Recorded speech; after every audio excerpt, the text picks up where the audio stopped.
Income. Third point है at break even point saving, ये at saving is zero before break even point, saving is negative, after break even point saving is positive. अब average propensity to save is the ratio of saving to income. इसके लिए curve एक schedule बनाएंगे, income, consumption, saving and APS. Saving का curve बनाएंगे और यहाँ पर भी याद रखेंगे each point of saving curve is average propensity to save.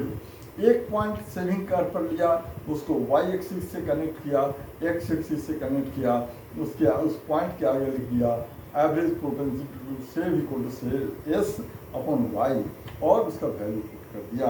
अब एपीएस के 4 फीचर होते हैं कि एपीएस का वैल्यू कैन नेवर बी 1 और मोर देन 1, क्योंकि एपीसी का वैल्यू कभी 0 नहीं हो सकता है ड्यू टू ऑटोनोमस कंडीशन, इसलिए एपीएस कभी 1 नहीं होगा।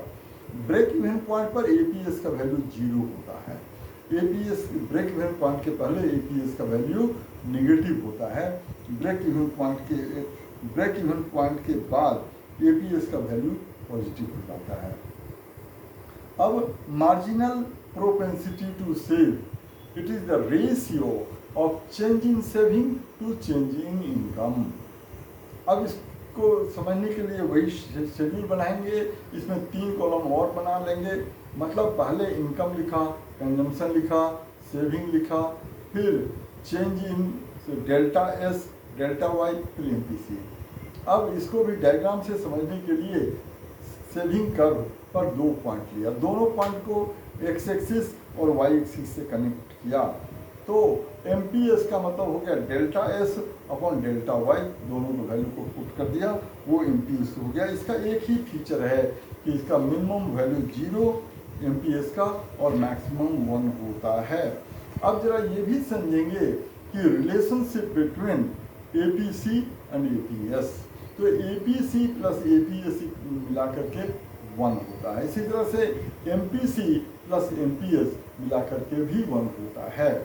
अगला कॉन्सेप्ट समझेंगे सेविंग फंक्शन इक्वेशन, मतलब total consumption equal to autonomous consumption plus